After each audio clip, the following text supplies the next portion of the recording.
இன்றைக்கி ஒரு கத்திரிக்காய் முருங்கைக்காய் போட்டு ஒரு காரக்குழம்பு சிம்பிளாக ஈஸியாக செய்ய ஆரம்பிக்கலாமா? இதுக்கு ஃபஸ்ட் நம்ம சின்ன வெங்காயம், 2 பூண்டு, ஒரு கத்திரிக்காய் முருங்கைக்காய், நான் ஒரு பெரிய சைஸ் முருங்கைக்காய் ஒன்று போட்டிருக்கேன். தென் கத்திரிக்காய் எப்படின்னா நம்ம ஃபுல்லாக வெட்ட மாட்டோம், நடுமத்தில் மட்டும் 4 கீறிக்கணும். அப்போ தான் நல்லா முழுசாக இருக்கும். அதே நல்லா பெனஞ்சி கூட்டு மாதிரி வச்சு சாப்பிட்றலாம் காரக்குழம்போட. அது கத்திரிக்காய் ஒன்று இதாக நல்லா வெந்து நல்லாயிருக்கும். புளி கொஞ்சம் ஊற போட்டுக்கிறோம். இப்போ ஒரு பாத்திரத்தில் எண்ணெய் ஊற்றுறோம், நல்லெண்ணெய் ஊற்றணும். இதுக்கு எப்போவுமே நல்லெண்ணெய் தான் ஊற்றணும். இது கூட நாம் கடுகு நல்லா பொடியணும். பொடிஞ்சதுக்கப்புறம் வெந்தயமும் கொஞ்சம் நல்லா பொடிஞ்சதுக்கப்புறம் சின்ன சீரகம்,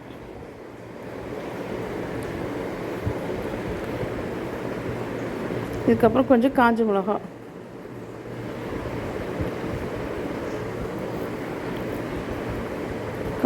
இதானோன்னா பூண்டு நம்ம இப்போ போடுறோம். இந்த பூண்டு கொஞ்சம் லைட்டாக ப்ரௌனிஷ் ஆனோடனே நம்ம சின்ன வெங்காயம் உரித்து வச்சுருக்கோம்ல, அதை போட்டுக்கணும். பூண்டு பாருங்கள், இந்த ஒரு கொஞ்சம் ஆஃப் சேஞ்ச் ஆனோன்னு நம்ம சின்ன வெங்காயம் போடுறோம். இந்த சின்ன வெங்காயமும் பூண்டும் சேர்ந்து கொஞ்சம் லைட்டாக நிறம் மாற அளவுக்கு வதக்கணும். கொஞ்சம் லைட்டாக சுருங்குற மாதிரி வரும் தோல்லாம். அதுக்கப்புறம் நம்ம கத்திரிக்காயெலாம் சேர்த்துக்கலாம். இப்போ கொஞ்சம் கருவேப்பிலை போட்டுக்குவோம்.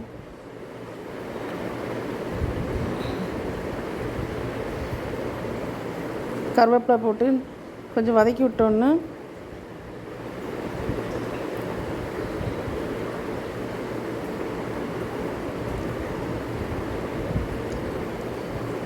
அப்படியே கொஞ்சம் எண்ணெய் நல்லா வந்து இந்த நல்லா நிறம் மாறிடுச்சு.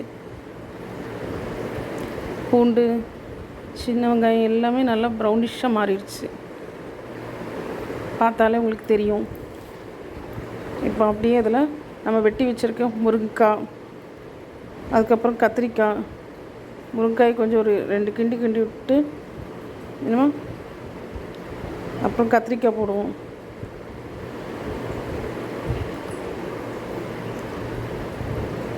இந்த காரக்குழம்புக்கு நம்ம சேர்க்க போகிற காய்கறின்னு பார்த்தா அந்த 2 தான், முருங்கைக்காயும் கத்திரிக்காயும் தான். மற்றபடி சின்ன வெங்காயம் பூண்டுலாம் பொதுவாகவே காரக்குழம்போ மசாலா குழம்போ வத்த குழம்போ எல்லாத்துக்குமே அது சேர்த்தே ஆகணும். இப்போ இதில் இந்த 2 காய்கறி மட்டும்தான் போட்டு சேர்க்குறோம். இப்போ நல்லா ப்ரௌனிஷாக மாறிட்டு பாருங்கள். எல்லா இதையும் பாருங்கள், நல்லா நிறம் மாறிடுச்சு கத்திரிக்காய். இந்த நேரத்தில் நம்ம ஒவ்வொரு மசாலாவாக சேர்த்துக்கலாம்.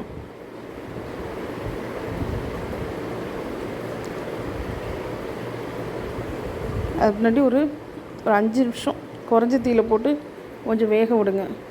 லைட்டாக நல்லா ஃபுல்லாக நிறம் மாறிடுச்சு பாருங்கள். இப்போ நம்ம கொஞ்சம் மஞ்சத்தூள் சேர்த்துக்கலாம். அப்புறம் வீட்டிலே அரைச்சி வச்சுருக்க குழம்பு மிளகாத்தூள்,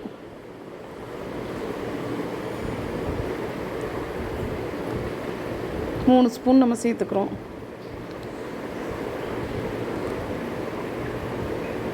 இதை அப்படியே கொஞ்சம் எண்ணெயிலே புரட்டி எடுப்போம். இப்போவே கூட இது கூட கொஞ்சம் உப்பு சேர்த்துட்டு ஒரு ரசத்துக்கு கூட தொட்டு சாப்பிட்ற மாதிரி, பருப்பு குழம்புக்கோ சாம்பாருக்கோ தொட்டு சாப்பிட்ற மாதிரி கூட இதை எடுத்து வச்சு சாப்பிடலாம், நல்லாயிருக்கும். இதை வதக்கிட்டு இருக்கும்போதே அந்த பக்கம் ஒரு 2 தக்காளி எடுத்து கொஞ்சம் மையாக அரைச்சி வச்சுக்கோங்க.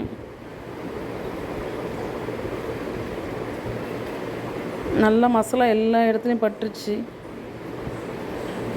கத்திரிக்காயும் நல்லா சுருண்டு வெந்து வந்துருச்சு. அப்படியே கொஞ்சம் அந்த மசாலாக்காக மூடி போட்டு கொஞ்சம் வேக வைப்போம். மசாலா நல்லா பச்சை வடை போயிடுச்சு. இப்போ அரைச்சி வச்சுருக்க அந்த தக்காளியை நம்ம அப்படியே ஊற்றிக்கலாம்.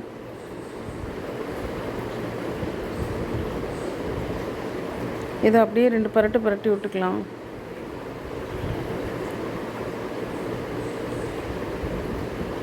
இதை அப்படியே நம்ம கொஞ்ச நேரம் வேக விட்டுட்டு அப்படியே நம்ம புளி அங்கே ஊற வச்சுருக்க புளியை கொஞ்சம் கரைச்சி எடுத்து வச்சுக்குவோம்.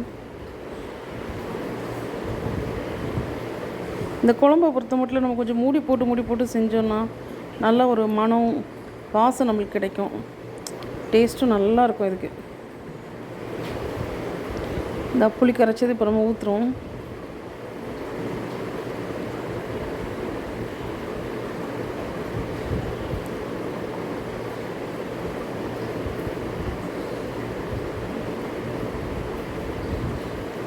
பாருங்க, இன்னும் அப்படியே குழம்பு கடந்து கொதித்து காய வேண்டியதுதான். கொஞ்சம் உப்பு போட்டுக்கணும். இப்போ நல்லா பாருங்கள், வெட்டி கொதிக்குது குழம்பு. இன்னும் அப்படியே குறைஞ்ச தீயில மூடி போட்டு வச்சோன்னா நல்லா குழம்பு சுண்டிடும். கத்திரிக்காயெல்லாம் நல்லா வெந்துருச்சு பாருங்கள். இப்போ நம்ம இது குழம்புக்கு ஒரு சைட் டிஷ் ரெடி பண்ணுவோமா? ஒரு ஆம்லேட், ஒரு முட்டை உடைச்சி ஊற்றிக்கிறோம். இந்த முட்டை கூட கொஞ்சம் வெங்காயம், பொடிசாக வெட்டி வச்சுருக்க வெங்காயம், சீரகம், உப்பு நல்லா அடித்து கலக்கிக்குவோம். இந்த முட்டைக்கு பொறுத்தவரை எவ்வளோ அடித்து நல்லா கலக்கிறோமோ அந்தளவுக்கு நல்லா முட்டை புசு புசுன்னு வரும். நல்லா அடித்து வச்சா இப்போ ஒரு தோசைக்கல் எடுத்து அது கொஞ்சம் சூடானோன்னே எண்ணெய் ஊற்றிக்குவோம். இப்போ நல்ல எண்ணெய் சூடாகிட்டு இப்போ இருந்தால் ஆம்லேட்டை ஊற்றுறோம். ஆம்லேட் போட்டோன்னே பாருங்கள் நல்லா பெருசாக வருது பாருங்கள், புசு புசுன்ட்டு. இது மேலே கொஞ்சம் பெப்பர் பொடி தூவிக்கும். நம்ம இதில் காரத்துக்குன்னு சொல்லிட்டு பெப்பர் தான் சேர்த்துப்போம். நல்லா பெப்பர் தூள். பெப்பரை பொறுத்த மட்டும் நீங்கள் இந்த மிளகு தூள் வெளியே வாங்குறதுக்கு வீட்டிலே நீங்களே அரைங்க. ஒரு சின்னதாக மிக்சியில் போட்டு ஒரு 4-5 சுற்றுனா மிளகு தூள் வந்துடும். அதையே யூஸ் பண்ணுங்கள். இப்போ பாருங்கள், முட்டை நல்லா புஸ்குன்னு ரெடி ஆயிடுச்சு. தட்டில் எடுத்து வச்சாச்சு. அப்படியே கொஞ்சம் சாப்பாடு வச்சு அங்கே குழம்பு நல்லா சுண்டியிருக்கும். இப்போ பார்த்தா உங்களுக்கே தெரியும். பார்த்தீங்களா குழம்பு பாருங்கள் இப்படி இருக்குன்னு. நல்லா ரெடி ஆகிட்டு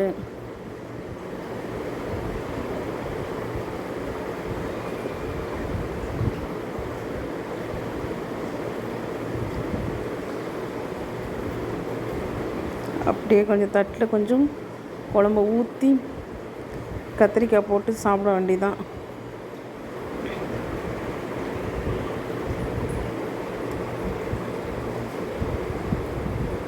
நான் இன்னும் கொஞ்சம் கூட குழம்ப வற்ற விட்டுருப்பேன். பாருங்கள், இப்போ நல்லா இன்னும் கொஞ்சம் நல்லா சுண்டி வந்துருச்சு. பதம் பார்த்தாலே உங்களுக்கு தெரியும். இதுக்கு மேலே சுண்ட விட்டோன்னா காய் தான் இருக்கும், குழம்பே இருக்காது. இந்த கத்திரிக்காய் பாருங்கள், ஒன்று உடஞ்சி அப்படியே முழுசாக இருக்குது. இது அப்படியே நம்ம போட்டு சும்மா சாப்பாட்டுக்கு கூட்டுக்கு அதை வச்சே சாப்பிட்றலாம்.